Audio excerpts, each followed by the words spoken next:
Bringing you back into breaking news happening right now. President Trump is addressing Israel's parliament called the Knesset. This comes after the return of several hostages held by Hamas back to Israel's soil. Let's hear from the president right now as he's been waiting patiently to speak. Members of the Knesset and cherished citizens of Israel, we gather on a day of profound joy, of soaring hope, of renewed faith, and above all, a day to give our deepest thanks to the Almighty God of Abraham, Isaac, and Jacob.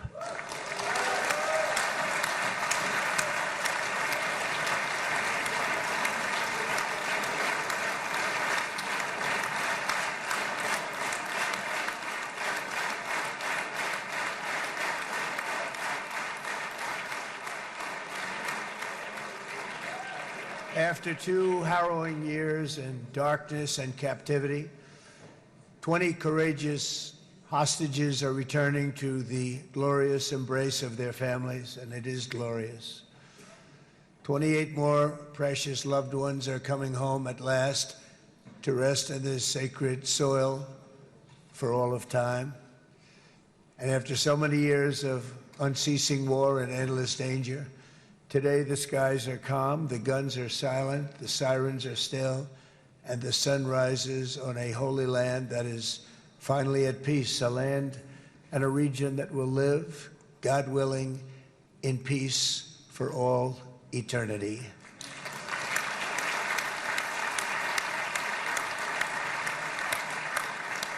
This is not only the end of a war, this is the end of an age of terror and death, and the beginning of the age of faith and hope and of God. It's the start of a grand concord and lasting harmony for Israel and all the nations of what will soon be a truly magnificent region. I believe that so strongly. This is the historic dawn of a new Middle East. I want to express my gratitude to a man of exceptional courage and patriotism, whose partnership did so much to make this momentous day possible. You know who I'm talking about. There's only one, Prime Minister Benjamin Netanyahu. Bibi, please stand up.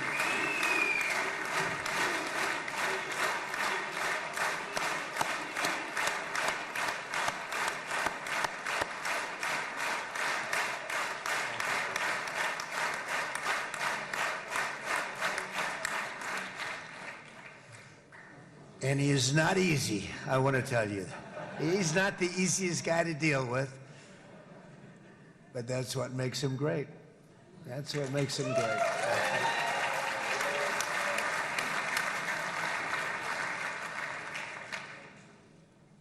Thank you very much, baby.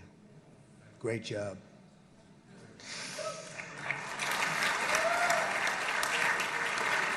And let me also convey my tremendous appreciation for all of the nations of the Arab and Muslim world that came together to press Hamas to set the hostages free and to send them home. We had a lot of help. We had a lot of help from a lot of people that you wouldn't suspect, and I want to thank them very much for that. It's an incredible triumph for Israel and the world to have all of these nations working together as partners in peace. And it's pretty unusual for you to see that, but it happened in this case. This was a very unusual point in time, a brilliant point in time. Generations from now, this will be remembered as the moment that everything began to change, and change very much for the better. Like the USA right now, it will be the golden age of Israel and the golden age of the Middle East. It's going to work together. I'd like to thank several great American patriots for their invaluable help in getting something done that almost everyone thought was absolutely impossible. We were wasting our time. So many people said, "You're just wasting your time." But we weren't, because we had talented people working with us, and we had people that loved your country, and frankly, people that loved the region. They loved the Middle East. I want to thank my friend Steve Witkoff.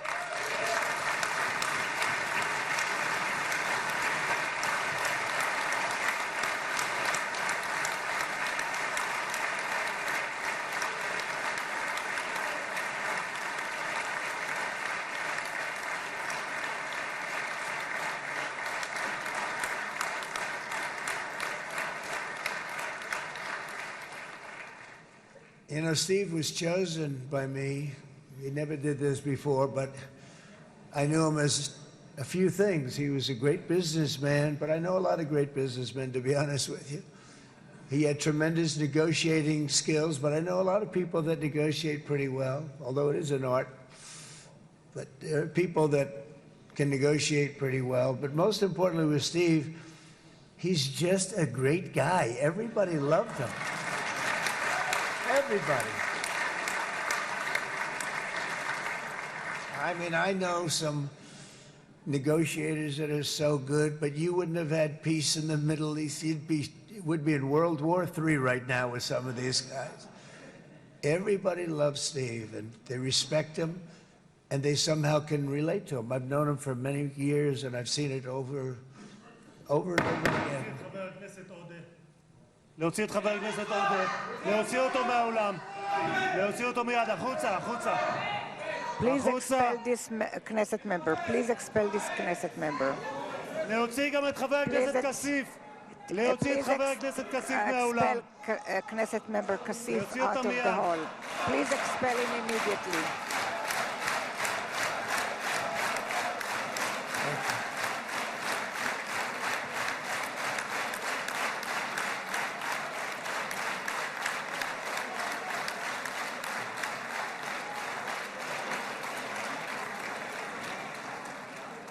Sorry for that, Mr. President. I'm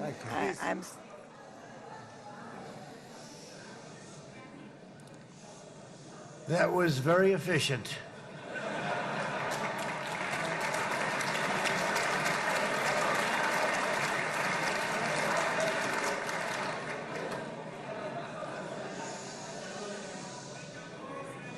So back to Steve. He's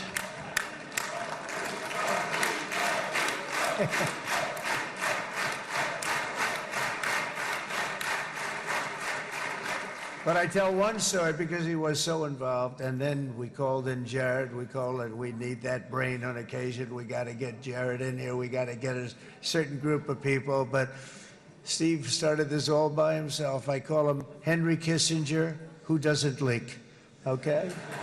Henry is a big leaker. He leaked. Steve doesn't leak. Steve just wants to get the job done. He wants to do what's right. But I'll give you just a quick story because, as you know, he's working on the war with Russia and Ukraine, a war that would have never happened if I were president. A shame. 7,000 young soldiers a week are being killed. More than that this last week. It's a shame. It should have never happened. But it did happen, and we won the race, and I took over this horrible war that's been raging, and I thought it would be easily settled. I thought it was a hell of a lot easier than doing what we just did very successfully with Israel and a lot of other people. But this came first, and we'll get that one. But I set up a meeting for him to meet with President Putin, thinking it would be a 15 or a 20-minute meeting. Steve had no idea about Russia, had no idea about Putin too much, didn't know too much about politics, wasn't that interested. He was really good at real estate, but he had that quality that I was looking for, and I didn't see it around in too many ways. And I set up the meeting with Putin, and I called. I said, is Steve finished yet? That was about a half an hour into the meeting. No, sir, he's not. He's still inside. This is in Moscow. I said, well, how's he doing? I don't know, sir. He's still inside. I called up an hour later. Let me speak to Steve. Sir, he's still with Putin. He's with President Putin. I said, wow, it's a long meeting, 1 hour. I called up an hour later, he was still with Putin. 3 hours later, he was still with Putin. 4 hours later, he started to get the word that he was going to be coming out soon. And in 5 hours, he came out. I said, what the hell were you talking about for 5 hours? And he says, just a lot of interesting things. We're talking about a lot of interesting things, including what he went in there for, but you can't talk about it for 5. You can talk about it for a certain period of time, and you know what you're getting. But that's a talent. That's a talent, where you can do that. Most people I'd send in, number one, they wouldn't be accepted. Number two, if they were, the meeting would last 5 minutes, and that's what happens with Steve. Everybody loves him. They love him on this side. They love him on the other side. And he really is. He's a great negotiator because he's a great guy. So thank you very much, Steve, very much.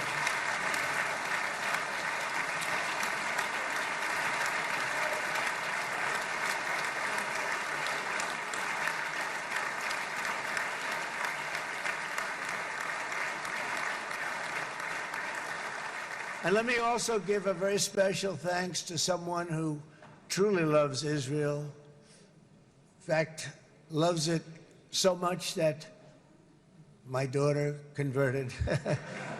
My daughter converted. I didn't know this was going to happen. And Ivanka's here.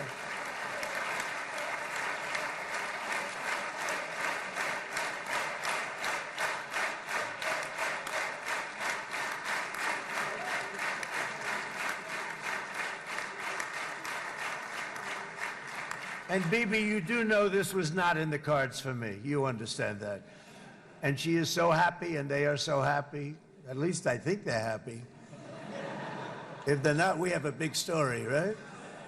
No, they have a great marriage, and they get along great. They're best friends. They have a very special relationship. But Jared has been so helpful. He really did something very special. He established the Abraham Accords with a group of very wonderful people. I like calling it the Avraham Accords because people that, right? Abraham. It's so cool. It's so much sort of nicer, you know, the Abraham versus the Avraham.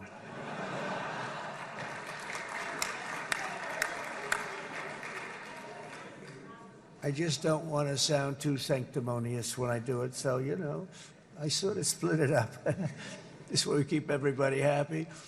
But we have some very great talent, and they have no excuses for anything that's taken place because we had some unbelievably good people working on this. And then you're going to add a man named Marco Rubio, who is also here. That's right.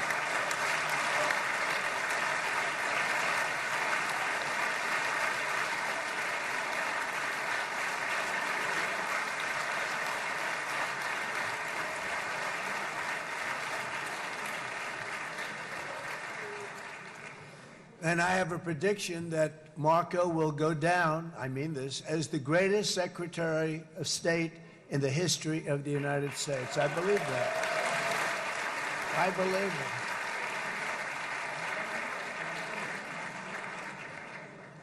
it. And he and I, you know, we really fought it out. You remember, he was tough.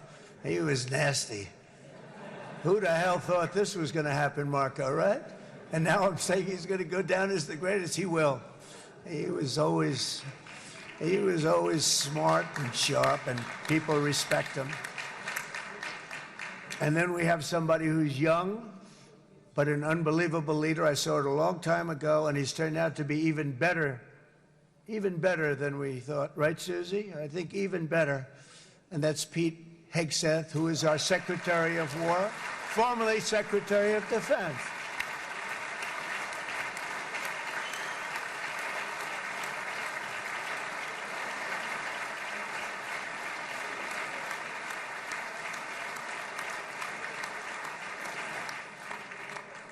And as you know, we decisively won World War I. We decisively won World War II decisively. And everything in between and everything before it, we won everything. And then they had the brilliant idea of changing the name from war, you know, it was war, to defense. And with that went a certain thinking. And we fought in a very politically correct way after that. We always had the strongest military, and now we have a stronger military than we've ever had before. Because of my first term, I've totally rebuilt the military, every aspect of it. But we have, if you think, we settled 8 wars in 8 months. I'm now including this one, by the way, if that's okay. They may say, well, that was quick. Because yesterday I was saying 7, but now I can say 8. The hostages are back. The hostages are back.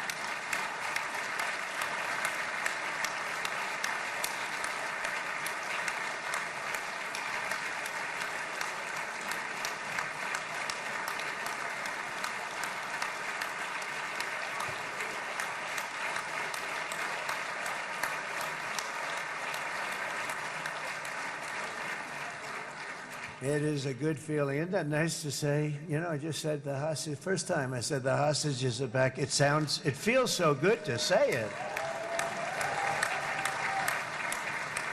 But when you settle 8 wars in 8 months, that means you don't like war.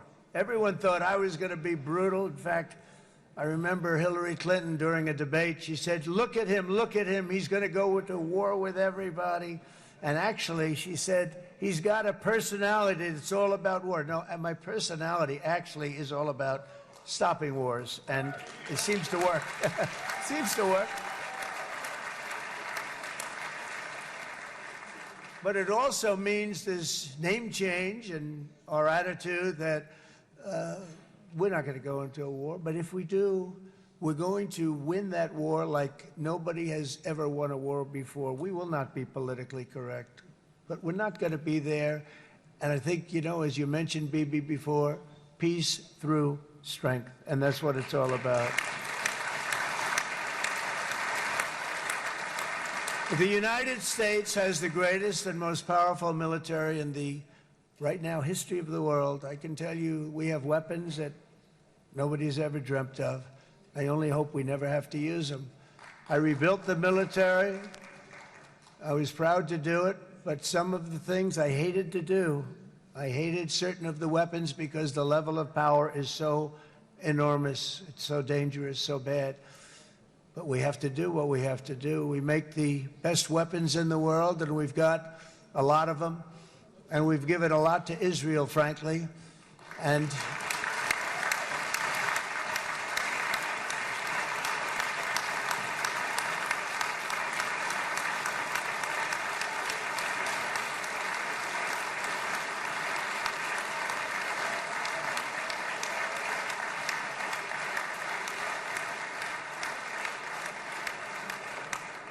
I mean, Bibi would call me so many times, can you get me this weapon, that weapon, that weapon? Some of them I never heard of, Bibi, and I made them.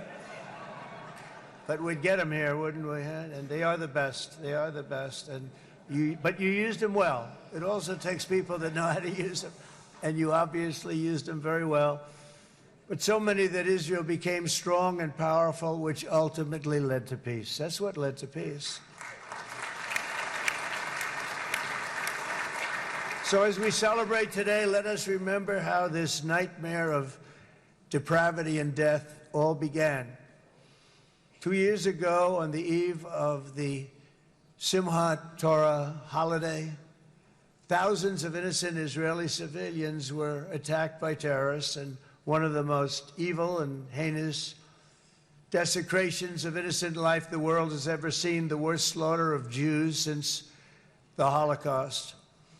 The cruelty of October 7th struck to the core of humanity itself. Nobody could believe what they were witnessing. The United States of America grieved alongside you, and we mourned for our own citizens who were so viciously taken that day. And to all the families whose lives were forever changed by the atrocities of that day, and all of the people of Israel, please know that America joins you in those two everlasting vows: never forget and never again.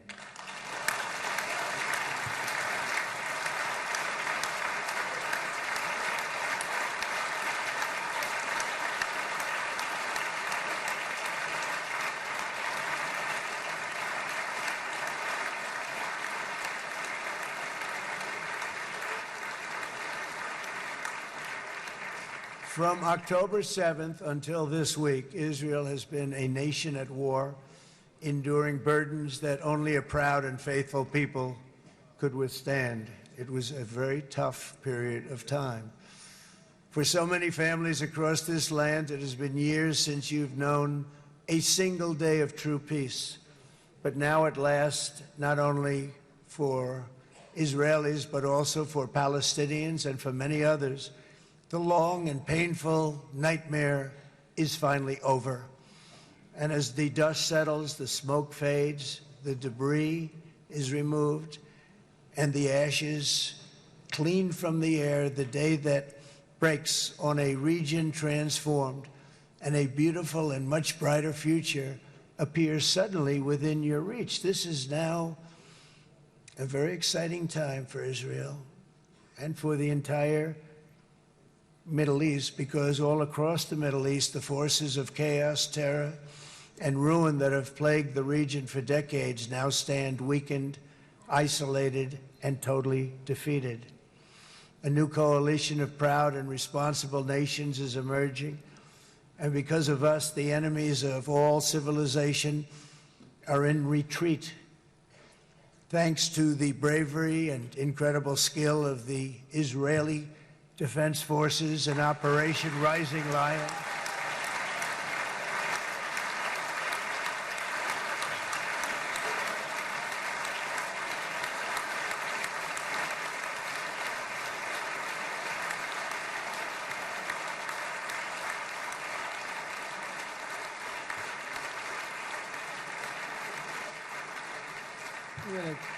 Guy's central casting. Let's put him in a movie. Look at him. Great job. And my people loved working with you. Loved it. They worked so well together. But many of Iran's top terrorists, including nuclear scientists and commanders, have been extinguished from this earth. And with Operation Midnight Hammer, boy, that's a great name for that, what we did. Last June, the United States military flew 7 of those beautiful B-2 bombers. They look so beautiful all of a sudden. They were always, I thought they were pretty planes. I had no idea they could do what they did. In fact, we just ordered 28 more of them. A little updated version. We ordered a whole pile of them. And almost 100 other planes went with them, including fighter jets. And we had 52 tankers, big, beautiful, brand new tankers that were loading them up 4 or 5 times. They've traveled 37 hours back and forth. Think of that. But we had tankers all over the sky for all the other planes. We had the F-22s, the F-35s, F-16s. We had a hell of a lot of planes.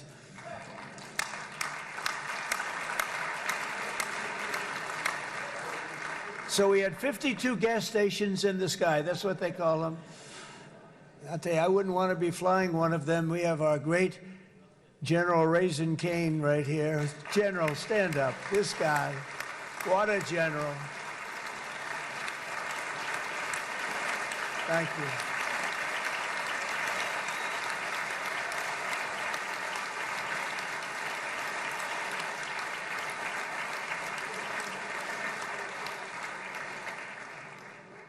I asked General Cain, I said, you know, we're having problems with ISIS, and I was in Washington, and I asked, how long would it take to defeat ISIS? And my Washington generals told me, 3, 4, maybe 5 years, sir. I said, I don't get it. We got the best equipment in the world. Why? So I flew to Iraq, and I met with a man named Cain. He said, what's your first name? He said, they call me Raisin, sir. I said, wait a minute, your name is Raisin Cain?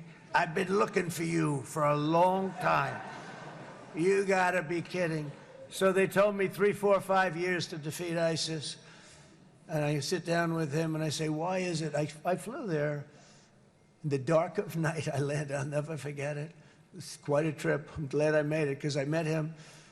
I said, could I ask you, General? I come down. He's standing with another general and a sergeant. Everybody was like central casting. They could go into a movie right now. Between him and you guys over here, we could get rich making movies, okay? And they got along so great. That's the beautiful thing, that your military and our military, Bibi, got along so great. But I was told by the television generals in Washington, we have the best equipment in the world. Why is it taking so long? And they said, 4 years. I said, so let me ask you, Raisin, how long would it take you to defeat ISIS? Sir, we can do it in 3 weeks, but you'll probably have some time left over. I said, you gotta be kidding. What the hell are you talking about? They said 4 years. I said, well, sir, look, it's not my place to say, but you're asking me the question. What you have to do is you hit them from the west, you hit them from the north, you hit them from the south, you hit them above, you hit them below. I said, so why didn't they do it? And he didn't want to speak badly of his superiors, which is hard to believe they were his superiors. Should have been the other way around a long time ago, because he's the one that did Operation Hammer. It was flawless. It was flawless. It was absolutely flawless. And I said, so you really think you can do it in 4 weeks? Yes, sir, 100%. You have to do it differently than they were doing it. They were using one base, and it was hundreds of miles away. And he says, we have all these portable bases all over the Middle East. And they didn't want to use them because they didn't want to offend the country where the portable, they wouldn't have even known what the hell the planes were going up, right? They wouldn't have known, but he said, no, they didn't want to defend anybody, offend anybody, and but we can do it in 4 weeks. I said, you sure about that? I'm going to call you back. I'll call you back on Monday. I'm going back to Washington.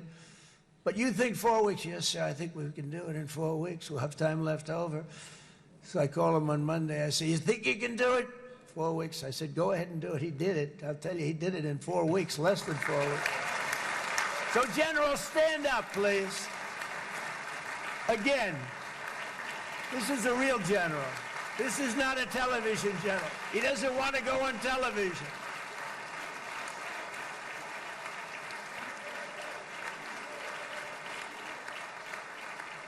He doesn't want to go on television. I said the other guys love being on television. So we dropped 14 bombs on Iran's key nuclear facilities, totally, as I said originally, obliterating them. And that's been confirmed, and everybody understands it. Together we stopped the #1 state sponsor of terror from obtaining the world's most dangerous weapons. And if you think about it, if we didn't do that, and assuming we made the same deal that we have today, there'd be a dark cloud over this deal. And #1, it wouldn't happen because the other Arab and Muslim nations really wouldn't feel comfortable making the deal that we have now, right? If Iran had that nuclear weapon that they were about 2 months away from having. They would have had it in 2 months or maybe less than that. They were right at, this was our last shot. They looked at it for 22 years. This was our last shot. The pilots told me that. They said, 22 years, sir, they looked at it. Our predecessors looked, they studied it. 3 times a year would do drills on that exact attack. And boy, did they get it right. But let's assume they didn't, and let's assume there was large-scale nuclear weapons in the hands of Iran. We couldn't be here today. Even if we signed the deal, which we couldn't do because a lot of people would not want to have anything to do with it, we took a big cloud off of the Middle East and off of Israel.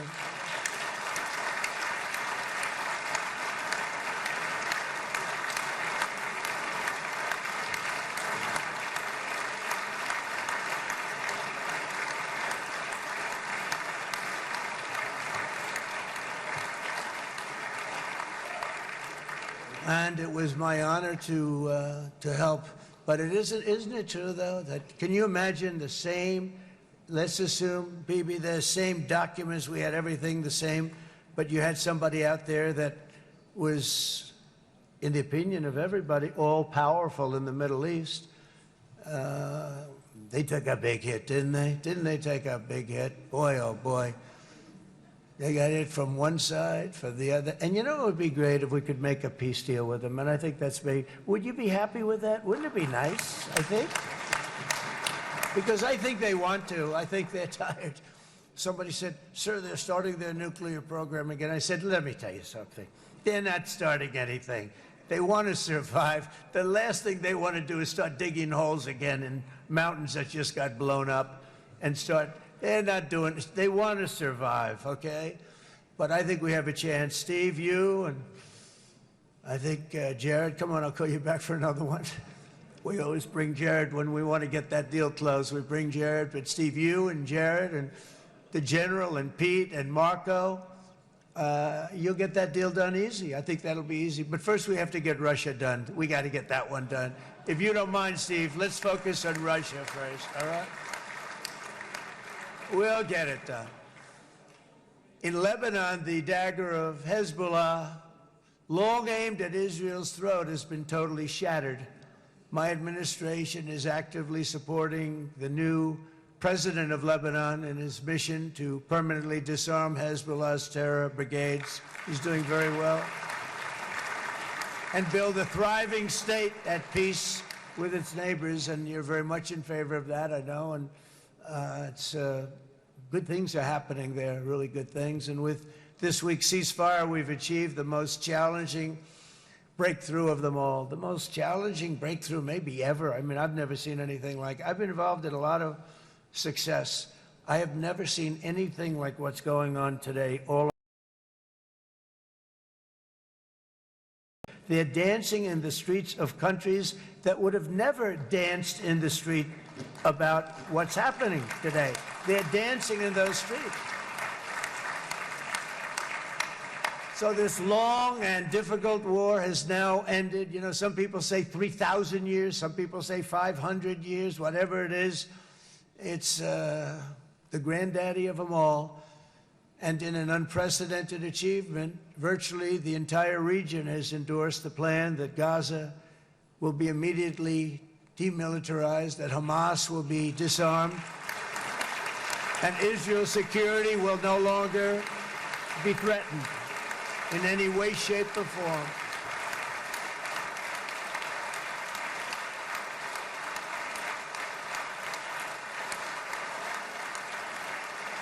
So Israel, with our help, has won all that they can by force of arms. You've won.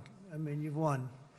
Now it's time to translate these victories against terrorists on the battlefield into the ultimate prize of peace and prosperity for the entire Middle East. It's about time you were able to enjoy the fruits of your labor. Mr. Opposition Leader. I said he's a very nice opposition leader. I think... No, he's a nice man. Bibi, he's a nice man. Good. He knows what he's doing, right? No, a very nice guy.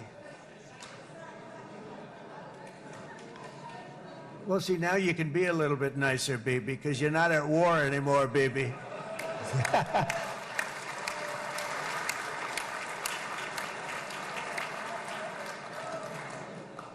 But only by embracing the opportunities of this moment can we achieve our goal of ensuring that the horrors of recent years will never happen again. You don't want to have to go through this again.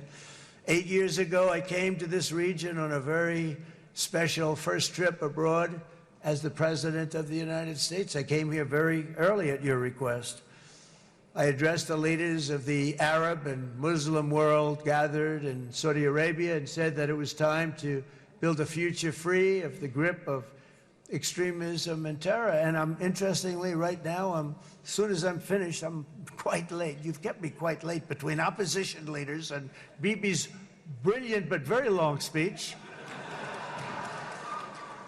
I thought I was going to run up here, make a speech, and then head to Egypt.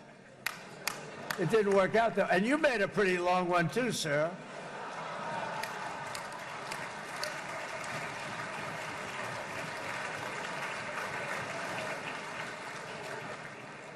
But I liked what you all said. It could be worse. Supposing on top of it, I didn't like what you said. That would be no good, Ron, would it? Ron, you did a great job, by the way, Ron.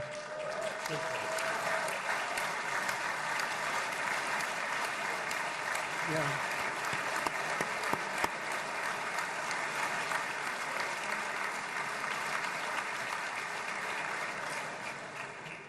So I'm going to be meeting, actually, in a little while, I'm going to be meeting with the most powerful, the richest nations, really, in the world, although now, with the tariffs, the United States is by far the richest nation in the world, as you probably have been reading. But the richest nations, most powerful nations you know, tremendous, headed by some tremendous people in many cases. Some cases I wouldn't say necessarily I would endorse, but I will tell you some incredible people that really helped us make this all possible. So I'll be going there. I'll be quite late. They might not be there by the time I get there, but we're going to give it a shot. But the journey we started back then led to the crushing defeat of the ISIS caliphate, to the monumental Abraham Accords, and ultimately to the historic ceasefire this week, in which many of those same nations really played a very pivotal role, I have to tell you. Steve will tell you that. Jared will tell you that. Together, we've shown that peace is not just a hope that we can dream about. It's a reality we can build upon day by day, person by person, and nation by nation. And because of that, the Middle East is finally ready to embrace its extraordinary potential. You have extraordinary potential in this region. It should now be clear to everyone throughout the region that decades of fomenting terrorism and extremism, jihadism and anti-Semitism have not worked. They haven't worked. They've been a disaster. They've just killed. They've killed. They've backfired completely and totally. They've just totally backfired. Everything that you thought, take it worst case, it's turned out to be worse than that. They have not worked. From Gaza to Iran, those bitter hatreds have delivered nothing but misery, suffering, failure, and death. They've served not to weaken Israel, but to annihilate the very forces that did the most to foment this hatred. And it's really, I mean, everybody that's tried it has become irrelevant. Meanwhile, we've seen those nations that set aside their differences, reached across ancient divides, and pursued engagement are now among the most successful in the region. They're getting along with Israel, and they're doing great. And I can tell you the 4 nations that joined the Abraham Accords early on, and you'd all be doing me a favor, and I'm going to be saying this in a little while to some other friends, would love you all to, is this right, Jared? Join up in the Abraham Accords. We have to join up and get together. You can have that whole thing filled out. We had a very weak administration, worst president in the history of our country by far. And Barack Obama was not far behind, by the way.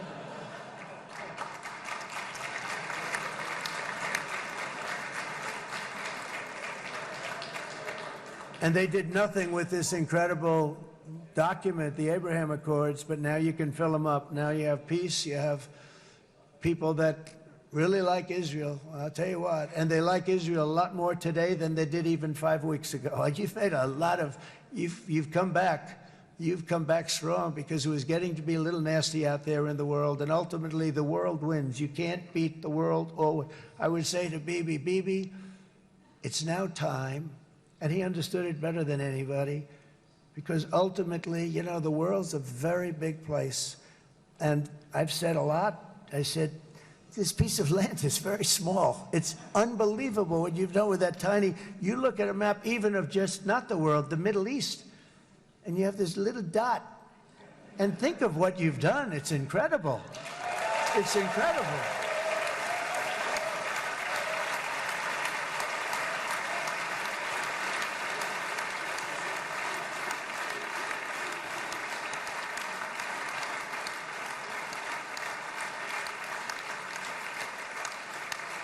But the world is loving Israel again. And I said to Bibi, you know, the world is big and it's strong. And Ron, ultimately, the world wins. And we don't have to worry about that now. But there was getting to be a period of time over the last few months, you know, the world wanted peace and Israel wanted peace. Everybody did. Everybody did. And what a victory it's been, right? What a victory it's been. If you would have gone on for 3, 4 more years, keep fighting, it was getting bad. It was getting heated. The timing of this is brilliant. And I said, Bibi, you're going to be remembered for this far more than if you kept this thing going, kill. it would be it would not be the same. And I just want to congratulate you for having the courage to say, that's it, we've won, and now let's enjoy our lives and let's rebuild Israel and make it stronger and bigger and better than it's ever been before. You're going to do that. Took a lot of guts. And the choice for Palestinians could not be more clear. This is their chance to turn forever from the path of terror and violence. It's been extreme, to exile the wicked forces of hate that are in their midst. And I think that's going to happen. I've met some people over the last couple of months that want to see it happen very much. And after tremendous pain and death and hardship, now is the time to concentrate on building their people up instead of trying to tear Israel down. We don't want that to happen again. And the total focus of Gazans must be on restoring the fundamentals of stability, safety, dignity, and economic development so they can finally have the better life that their children really do deserve after all these decades of horror. I intend to be a partner in this effort in the sense that we're going to help and we're going to do something that became unbelievably popular. Everybody wants to be on it. It's called the Board of Peace, okay? How about that? Is that a beautiful name? Like a board of peace.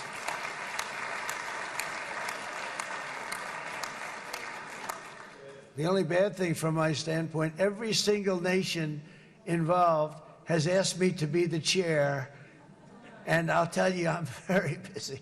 I didn't count on that, but you know what? If we do it, we'll do it right, and we have unbelievable power and wealth, because you're going to need wealth. You're going to need wealth to rebuild things, and they have wealth like few people have wealth. I want to thank the Arab and Muslim nations for their commitment that they've made to support a safe rebuilding of Gaza and beyond. I have many Arab countries, very wealthy countries, that came up and said, we'll put up tremendous amounts of money to get to rebuild Gaza, and I think that's going to happen. The power, they want dignity, they want to come forward, and they want to say, and I want to say who they are, because what they're doing is going to be, I think, something that you're going to be very impressed with, Bibi, and you need that. You need the kind of economic power that they have, and they want to see it work, and they want to see it be safe, and they want to see it be good for Israel, too. And as much money as it will be, and it's a lot, as you can see, it's a lot. For these countries, it's relatively little relative to their worth. It's really a lot of money like most people could never even conceive, but for these countries, it's not that much, especially because it ensures success and stability in the Middle East, which is what they want to see. So many of them will be with us in Egypt in a little while, I think. I'm not sure. They may be gone. They may have taken their Boeing 747s and left. I said, what kind of a plane do you fly? 747. I said, that's a large plane. No, they may have. Steve, do you think they've left on their their brand new Boeing 747s? Or I don't know. We're going to find out soon. It's going to be a big story. There'll be 2 people left. And they'll be the 2 poorest ones.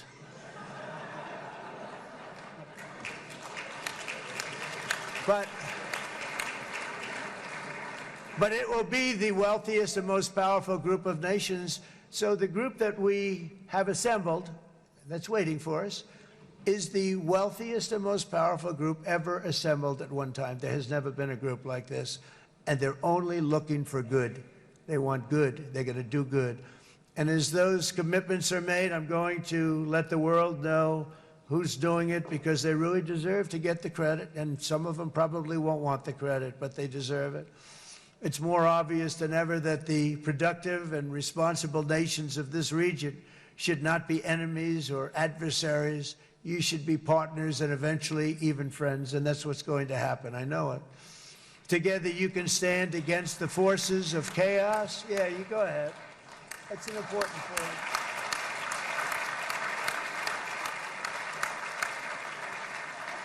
Because you can stand against the forces of chaos that threaten all of your interests, and it's always a big threat, and unleash incredible prosperity and opportunity for all the people of these lands, and that's what's going to happen. You're going to unleash numbers and success, the likes of which Israel has never been able to think of, because you're so firm, and you should be, and you've done the right thing in defending yourself. You're not going to have to worry so much about it. You've won, and now you can build, and you can do things that you never even thought possible. When you put that genius into doing something else, it's going to be something it's going to be a miracle. The miracle in the desert, it's going to be amazing. And it already is in a true sense. But it'll be wonderful when you can spend time thinking about other than war and defense and offense also. To that end, it's my firm hope and dream, frankly, that together the Abraham Accords will turn out to be everything that we thought they would. Those 4 countries were very, very brave in doing it. They did it at a very early point, and every single one of them benefits unbelievably financially. And if you noticed, even in this bad period that we just went through, they all remained a member of the Abraham Accords. They've done unbelievably well. And you know who you are, and I want to thank you.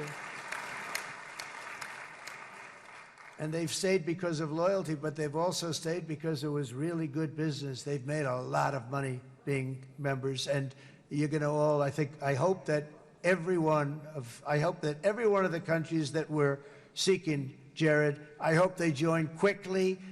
No games, no nothing. Just join, get it. It's going to be a great peacemaker. It's really going to bring it together beyond anybody's wildest dream. So instead of building fortresses to keep enemies at bay, the nations of this region should be building infrastructure to weave your commerce closer together, because you've got to compete with the big world out there in commerce now. It's a different kind of competition. Instead of making weapons and missiles, the wealth of this region should flow to schools and medicine, industry, and frankly, the new hot thing, artificial intelligence. It's a lot of intelligence you're going to have to be throwing off to pay back these sums of money that they're doing. But that's really the hot one.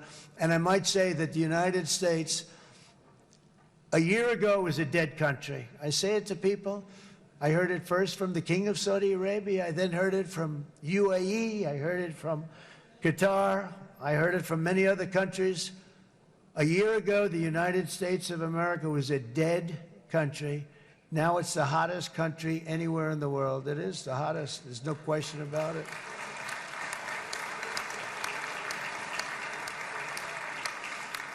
In fact, if you go back a year ago, before the election, although once we had November 5th, we became hot because people got it. I would say November 5th was a time that we became really hot. But once you go back a couple of years, if I were in charge and the country was doing what they were, nobody was going to ask me to speak. Nobody asked Joe Biden to come up and speak, I guarantee you that. And if they did, he would have turned them down, I promise you. He didn't speak. He didn't speak, and he didn't speak well. But all of the countries in the Middle East, it could have, what we're doing now, it could have happened a long time ago, but it was strangled and set back almost irretrievably by the administrations of Barack Obama and then Joe Biden. There was a hatred toward Israel. There was an absolute hatred. The setbacks really started when President Obama signed the Iran nuclear deal. This was a disaster for Israel, and it was a disaster for everyone. And I remember that Bibi Netanyahu came to the United States and worked so hard to try and get Obama not to do that deal.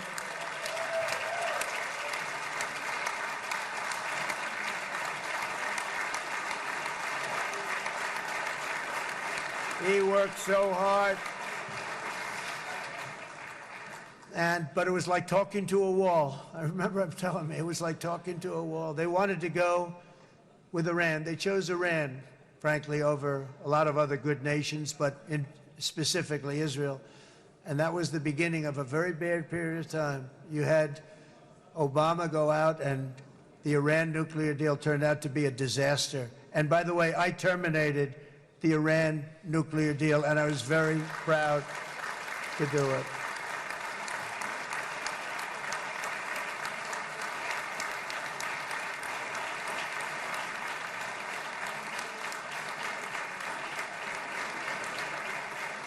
Yet even to Iran, whose regime has inflicted so much,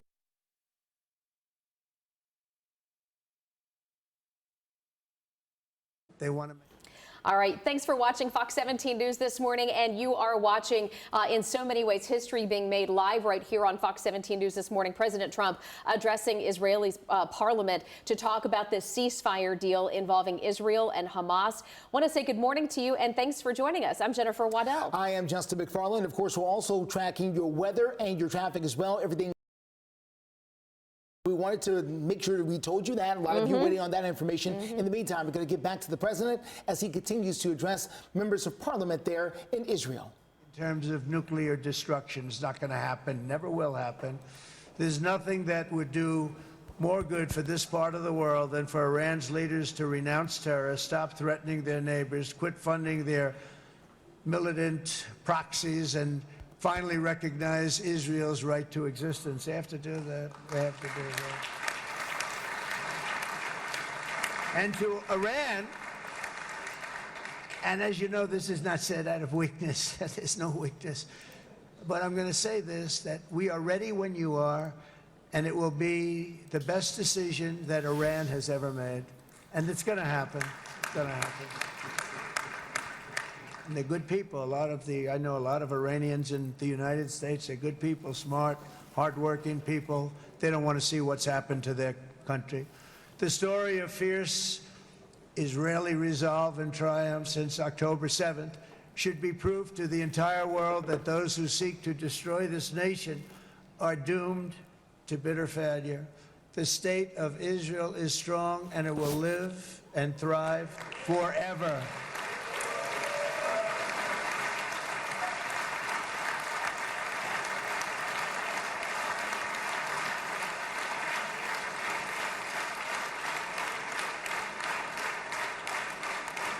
And that is why Israel will always remain a vital ally of the United States of America. Israelis share our values, field one of the world's most powerful militaries. You really do. You have an amazing, what a job you've done. And have one of the most innovative economies on earth. Those are just a few of the reasons why I'm proud to be the best friend that Israel has ever had, and they all say it. In the White House. They all say it. I guess it's true because everybody says it, Bibi. You said it today. Thank you. But as president, I terminated the disastrous Iran nuclear deal, and ultimately I terminated Iran's nuclear program with things called B-2 bombers. It was swift, and it was accurate, and it was a military beauty. I authorized the spending of billions of dollars, which went to Israel's defense, as you know. And after years of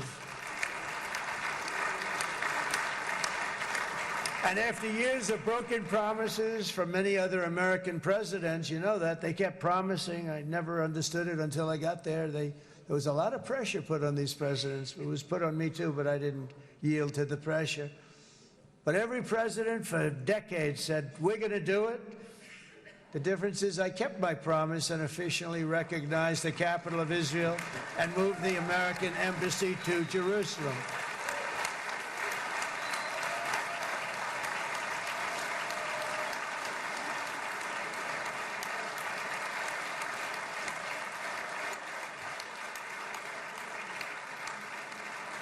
Isn't that right, Miriam?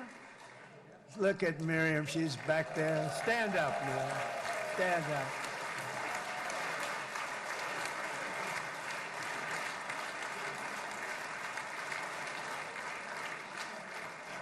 Miriam and Sheldon would come into the office. They'd call me. He'd call me. I think they had more trips to the White House than anybody else I could think of. Look at her sitting there so innocently. She's got $60 billion in the bank. $60 billion. And I think she's saying no more. And she loves Israel, but she loves it, and they would come in, and her husband was a very aggressive man, but I loved him. He was a very aggressive, very supportive of me. And he'd call up, can I come over and see you? I say, Sheldon, I'm the president of the United States. It doesn't work that way. He'd come in and we would do. But they were very responsible for so much, including getting me thinking about Golan Heights, which is probably one of the greatest things to ever happen to Israel.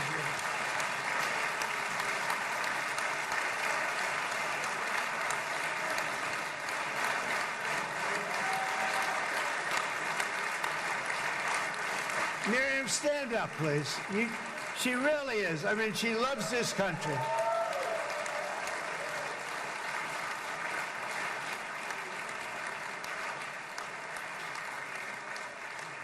She loves this country. Her and her husband are so incredible. We miss him so dearly. But I actually asked her, I'm going to get her in trouble with this, but I actually asked her once, I said, so Miriam, I know you love Israel. What do you love more, the United States or Israel? She refused to answer. That might mean Israel, I must say. We love you. Thank you, darling, for being here. That's a great honor. Great honor. She's a wonderful woman. She is a great woman. I've always stood for the people of this community, and I always will. I'll always be with you. I'm always going to be with you. I guess maybe something could happen to change my mind. Somebody that's really stupid gets into office and wants to do really bad things, but that's about it. We don't think we're going to have that happen. I hope we're not going to have that happen. And this man is a good man right here. These two men are good men right here.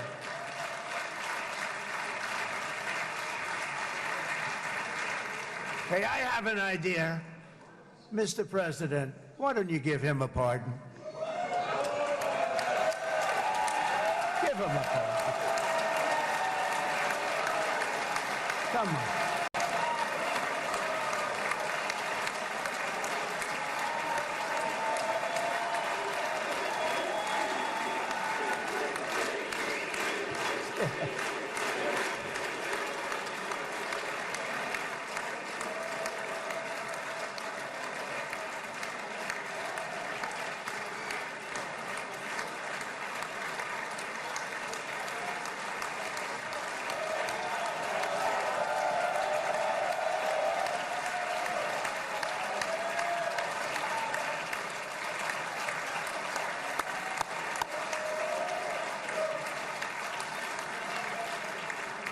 By the way, that was not in the speech, as you probably know.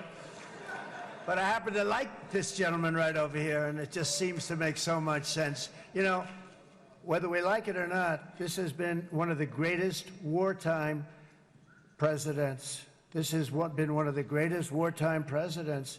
And cigars and champagne, who the hell cares about that?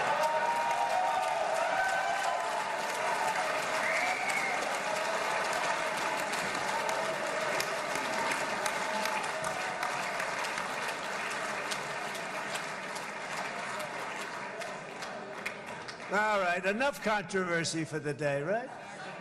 Actually, I don't think it's very controversial. So, you know, I mean, I see so popular. You are a very popular man. You know why? Because you know how to win.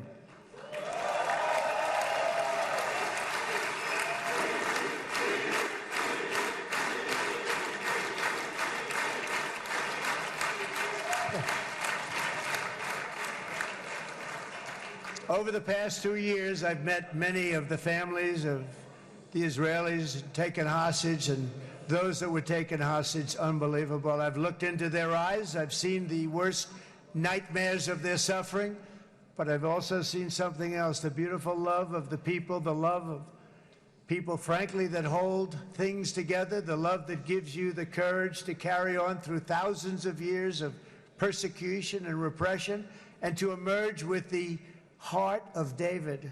It's the heart of David. It's that love that's defeated the enemies of civilization, built this incredible country and this unbelievable economy, and forged one of the great democracies of the world. That is why it's a true honor to stand here today and address this assembly in your ancient and eternal now capital, Jerusalem. I'm proud to have helped in that regard. This city and this nation stand as living proof that a much brighter future for this entire region is truly within our grasp. For thousands of years, Jerusalem has been a home to Christians, Jews, Muslims, and people of all ethnicities and creeds. This is the holy center of the world's three great Abrahamic faiths. I like that too. Adorned, it's the first time I've seen that word in a while. Adorned with their sacred sites and alive with their pilgrims and visitors from every corner of the globe. But here between the Western Wall, the Temple Mount, and the hill called Calvary, people of every faith and background live, work, pray, serve, and raise their families side by side, and they do it with love. This example is just one of the modern miracles that Israel has given to the world. And just in closing, the leaders in this chamber know better than anyone else the challenges of this harmony, and it's been easily won. No, it hasn't. It has not been. It's been so tough, but it has been, some say, a miracle. What you've done is a miracle. Look at your size. Look at your chances when it all started. And you know, if you think about it, you are safer today, stronger today, and more respected today than at any time in the history of Israel. Think of it. People used to say it wouldn't exist. They don't say that anymore, do they? Yet if safety, security, and coexistence can thrive here in the winding alleys and ancient paths of Jerusalem, then surely peace and respect can flourish among the nations of the broader Middle East. The God who once dwelled among his people in this city still calls us, in the words of Scripture, the turn from evil and do good, to seek peace and pursue it. So he still whispers truth into the hills and knolls and valleys of his magnificent creation, and he still writes hope into the hearts of his children all over the world. And that is why even after 3,000 years of pain and conflict, the people of Israel have never given up from the threats of Zionism, from all sorts of threats. You want the promise of Zion. You want the promise of success and hope and love and God. And the people of America have never lost faith in the promise of a great and blessed future for all of us. From the very first day that modern Israel was founded, we have stood together through thick and thin of setbacks, and through victory and defeat, through glory and heartache. We have built industries together. We have made discoveries together. We have confronted evil together, and we have waged war together, and perhaps most beautifully of all, we have made peace together.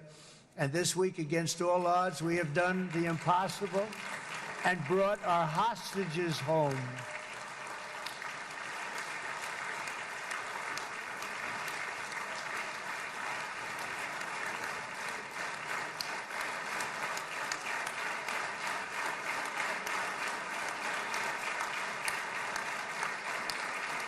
So now we're going to forge a future that is worthy of our heritage. We're going to build a legacy that all the people of this region can be proud of.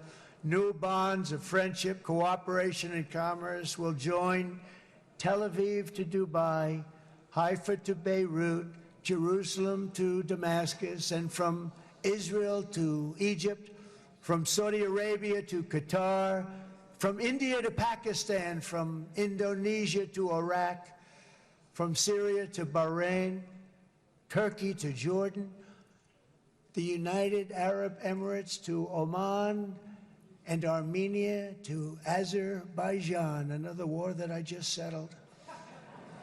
We are going to have hope, harmony, opportunity, and happiness here in the spiritual and geographic center of the entire world. That's what you are. Israel, America, and all of the nations of the Middle East will soon be safer, stronger, greater, and more prosperous than ever before.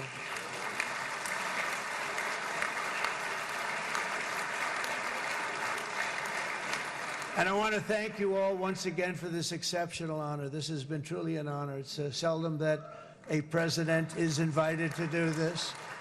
And I love Israel. I'm with you all the way. You will be bigger, better, stronger, and more loving than ever before. Thank you very much. God bless you. God bless the United States of America, and God bless the Middle East. Thank you, everybody.